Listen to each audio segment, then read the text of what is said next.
Yes, शरण्स biology classes में पुनः आपका स्वागत है। आइए, प्लांट फिजियोलॉजी हम लोग पढ़ रहे थे। The today's topic is photosynthesis.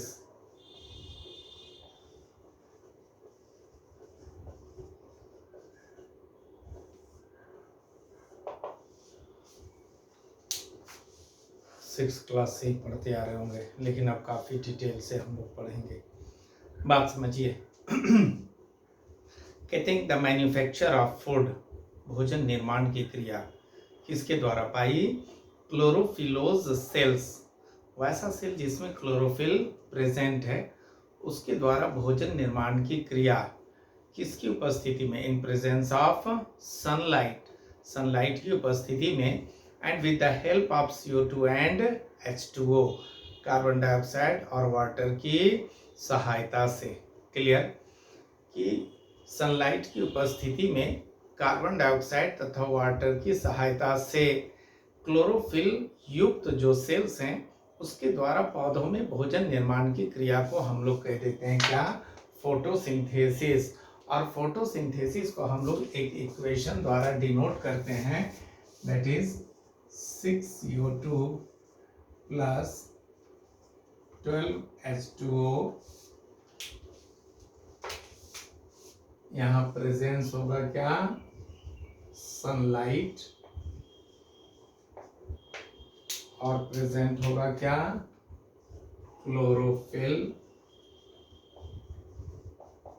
बनेगा क्या? That is C6H12O6 glucose plus 6 molecule पुनः बनेंगे वाटर। आगे मैकेनिज्म हम लोग देखेंगे। और साथ ही साथ 6 मॉलिक्यूल्स लिबरेट होगा ऑक्सीजन, जो एटमॉस्फेयर में लिबरेट होता है, जिसका अभी हम लोग उपयोग कर रहे हैं। क्लियर कि फोटोसिंथेसिस की क्रिया में क्या होता है कि 6 molecules carbon dioxide 12 molecules water से रिएक्ट करता है तो निर्माण करता है 1 मॉलिक्यूल ग्लूकोज का, पुनः 6 मॉलिक्यूल्स वाटर बनते हैं और 6 मॉलिक्यूल ऑक्सीजन बनते हैं, जो एटमॉस्फेयर में लिबरेट कर जाते हैं। क्लियर। अब आइए हिस्ट्री, आखिर ये फोटोसिंथेसिस का कैसे खोज हुआ, कैसे लोगों ने इसका अध्ययन किया, तो समझिएगा, क्योंकि ये भी MCQs में पूछता है। कहते हैं कि 17वीं शताब्दी 17th सेंचुरी के प्रारंभ तक एरिस्टोटल का यह ओपिनियन, एरिस्टोटल याद है आपको, father of biology, father of zoology, है ना? तो एरिस्टोटल का यह ओपिनियन ये प्रचलित था कि पौधे अपना भोजन मिट्टी से ग्रहण करते हैं। एरिस्टोटल का ऐसा मानना था कि पौधे अपना भोजन सॉइल से ग्रहण करते हैं। उस समय का लोग, साइंस था नहीं, पढ़ाई थी नहीं, एरिस्टोटल थोड़ा सा चालाक, वो सोचा मिट्टी में ही तो रहते हैं तो पौधे बढ़ते रहते हैं, मिट्टी से निकाल देते हैं पौधे मृत हो जाते हैं। इसका अर्थ है कि plants receive food from soil. Clear. इसके बाद 2 वैज्ञानिक आए, that was Jan Baptista and van Helmont. इन 2 वैज्ञानिकों ने एरिस्टोटल के विरुद्ध सबसे पहले प्रैक्टिकल एविडेंस दिया। प्रैक्टिकली इन्होंने एरिस्टोटल को गलत साबित कर दिया। वो क्या? इन वैज्ञानिकों ने क्या किया कि 200 पाउंड्स, पाउंड समझते हैं वेट का यूनिट है, तो 200 पाउंड ड्राई सॉइल, मिट्टी में तो वाटर की मात्रा कम या अधिक हो सकती है, इसलिए उन्होंने क्या किया कि सॉइल को भट्टी में सुखा दिया। तो 200 पाउंड ड्राई सॉइल को उन्होंने एक बड़े फ्लावर पॉट में रखा, एक बड़े गमले में रखा। ठीक है। उस गमले में उन्होंने 5 पाउंड का एक विलो प्लांट लगाया। एक प्लांट लगाया, कितने वजन का? 5 पाउंड। LBS से शो करते हैं। 5 पाउंड का एक पौधा लगाया, दैट वाज विलो प्लांट। उस प्लांट का नाम था विलो। ठीक है। 5 वर्षों तक उस पौधे को वर्षा जल से इरिगेट किया गया, मतलब सिर्फ वर्षा जल से ही उसको सींचा गया। पहले तो बारिश काफी होती थी, ठीक है। 5 वर्षों के पश्चात वो जो मिट्टी का वजन था 200 पाउंड उन्होंने लिया था, उस मिट्टी का वजन फिर से उसको जो है ड्राई किया गया, सुखाया गया भट्टी में, और उसका वेट लिया गया, तो वो हो गया कितना 199 पाउंड 14 ऑन्स। एक पाउंड में कितना ऑन्स? एक पाउंड में 16 ऑन्स, मात्र 2 ऑन्स की कमी आई। और जब इस पौधे का फिर से वजन लिया गया, द प्लांट वाज 169 पाउंड्स, ये पौधा हो गया 169 पाउंड का। 5 साल में लगाया था तो 5 पाउंड का था, अर्थात 164 पाउंड्स की वृद्धि हुई प्लांट के वेट में। लेकिन मिट्टी घटा कितना? मात्र 2 औंस, नगण्य कमी आई। उतना मिट्टी तो धूल से भी उड़कर इधर उधर जा सकता है ना। तो अगर पौधा सॉइल से अपना फूड लेता तो जिस रेशियो में प्लांट के वजन में वृद्धि हुई थी, उसी रेशियो में इस मिट्टी के वजन में कमी आनी चाहिए थी, है ना। इसका अर्थ है कि एरिस्टोटल का ऐसा मानना गलत था। तब इन वैज्ञानिकों ने ये निष्कर्ष दिया, इन्होंने कंक्लूजन दिया कि plants receive food from water.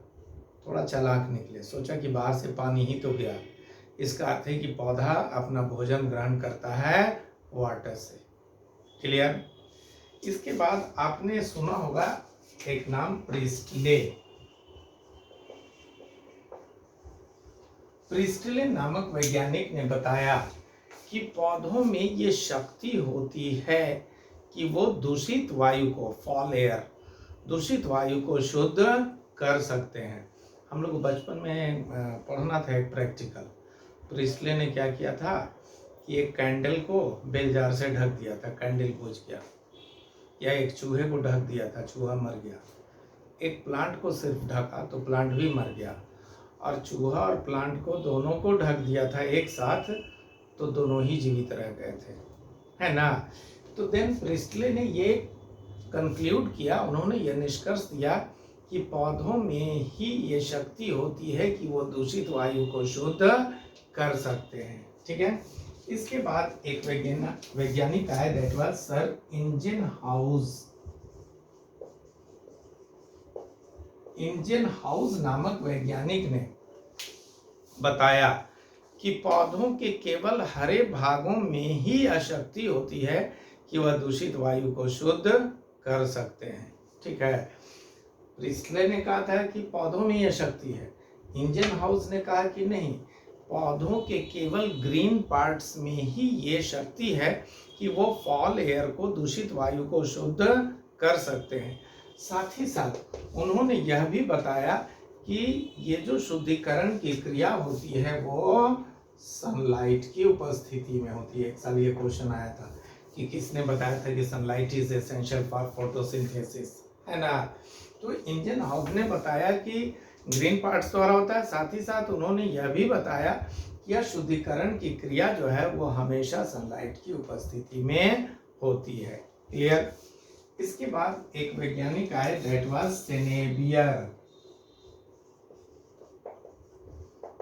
सेनेबियर नामक वैज्ञानिक ने बताया कि पौधे सनलाइट की उपस्थिति में कार्बन डाइऑक्साइड का उपयोग करते हैं, साथ ही साथ वे ऑक्सीजन लिबरेट करते हैं। इन्होंने कहा कि पौधे जो हैं वो सनलाइट की उपस्थिति में कार्बन डाइऑक्साइड का उपयोग करते हैं और ऑक्सीजन लिबरेट करते हैं, ठीक है।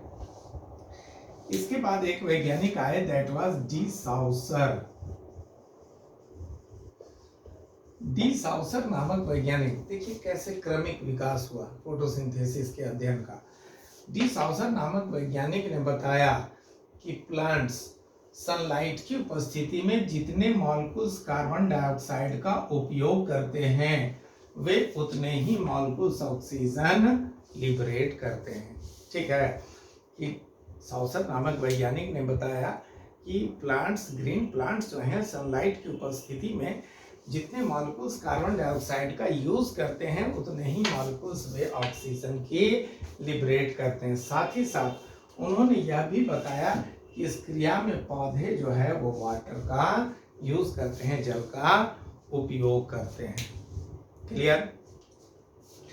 इसके बाद एक वैज्ञानिक आए, ड्यूट्रोचेट, दैट वाज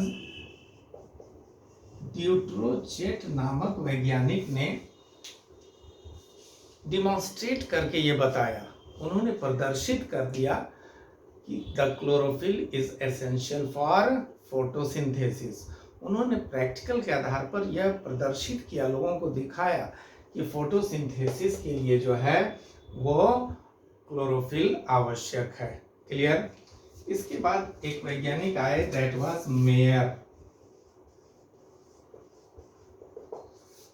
मेयर नामक वैज्ञानिक ने फोटोसिंथेसिस से संबंधित कुछ क्लियर पिक्चर दिया, है ना। उन्होंने बताया, मेयर ने, कि प्लांट्स जो हैं, प्लांट्स या एनिमल्स, किसी भी ऑर्गेनिज्म के लिए ultimate source of energy is sunlight. कोई भी प्लांट से या कोई भी एनिमल है, उसके लिए अंततः ऊर्जा का स्रोत जो है वो सनलाइट है। हम लोग को भी एनर्जी मिल रहा है सनलाइट से। क्यों? आप चाहे चावल दाल खाओ, रोटी खाओ या आप मांस खाओ, ठीक है। अब चावल दाल खा रहे हैं तो वो चावल दाल बना कहाँ से? फोटोसिंथेसिस द्वारा ही। आप मांसाहार कर रहे हैं तो वो एनिमल्स भी जो हैं वो प्लांट पर ही डिपेंडेंट है, और प्लांट जो फूड बनाया वो सनलाइट से बनाया। तो किसी भी प्लांट्स एंड एनिमल्स के लिए the ultimate source of energy is sunlight, और सनलाइट में होता है रेडिएंट एनर्जी। प्लांट्स क्या करते हैं कि इस रेडिएंट एनर्जी को परिवर्तित कर देता है किसमें? केमिकल एनर्जी में। ये ग्लूकोज बना, ये कैसा energy? That is chemical energy. तो मेयर जो है कुछ क्लियर पिक्चर दिया उन्होंने फोटोसिंथेसिस संबंधित। उन्होंने कहा कि ये जो प्लांट्स है वो क्या करते हैं कि सनलाइट में स्थित जो रेडिएंट एनर्जी है उसको वो परिवर्तित कर देता है केमिकल एनर्जी में। क्लियर? इसके बाद बहुत सारे वैज्ञानिक आए, जैसे कैल्विन, हैचेंस्लैक, है ना, हिल। इन सबों ने फोटोसिंथेसिस का विस्तृत अध्ययन किया। तो वो जब हम लोग मैकेनिज्म पढ़ेंगे तो वहाँ बात आ जाएगी। ये हो गया history of photosynthesis.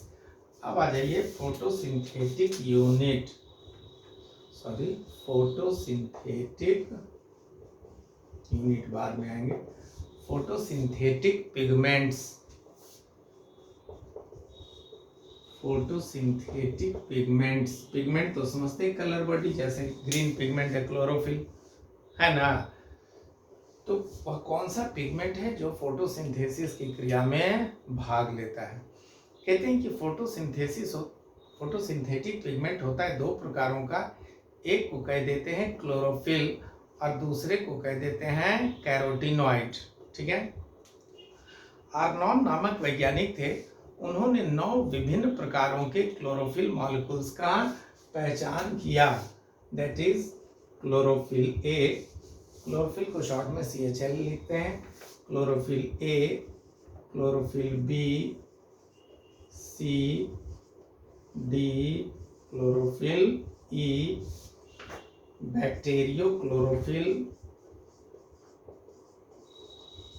A and bacteria chlorophyll B, then है chlorobium chlorophyll 650 and chlorobium chlorophyll 666। Clear? क्या आर्नॉन नामक वैज्ञानिक ने 9 विभिन्न प्रकारों के क्लोरोफिल मॉलिक्यूल्स का पहचान किया।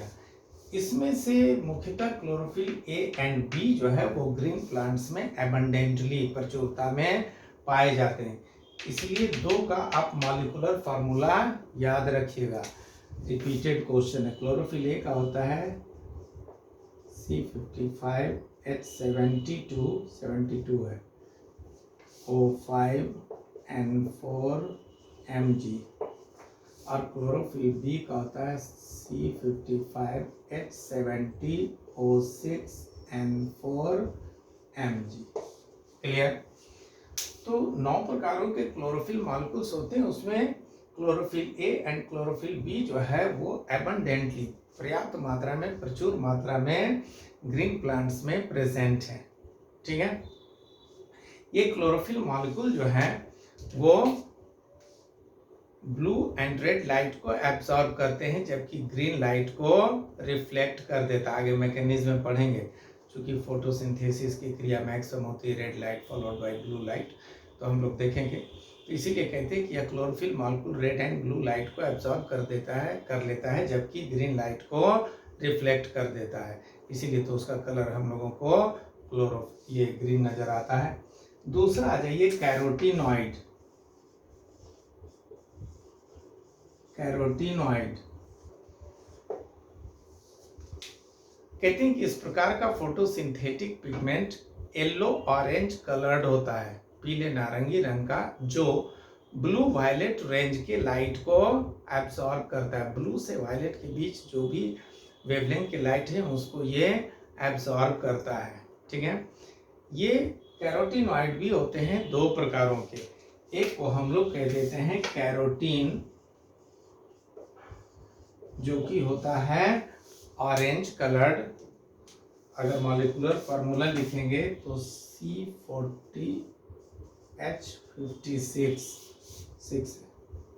H56, ठीक है, ये होगा ऑरेंज कलर।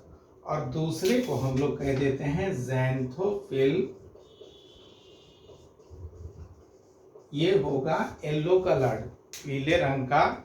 इसका मॉलिक्यूलर फार्मूला बस O2 लगा दीजिए, C40H56O2। क्लियर? तो ये हो गया कैरोटीनॉइड। तो इस प्रकार से ये होगा फोटोसिंथेटिक पिगमेंट्स, है ना। नेक्स्ट आगे अगले क्लास में हम लोग देखेंगे। तब तक इसको नोट कीजिए, खूब अच्छी तरह पढ़िए, समझिए, है ना। और घर से बिल्कुल बाहर ना निकलें, सुरक्षित रहें। Okay, bye bye.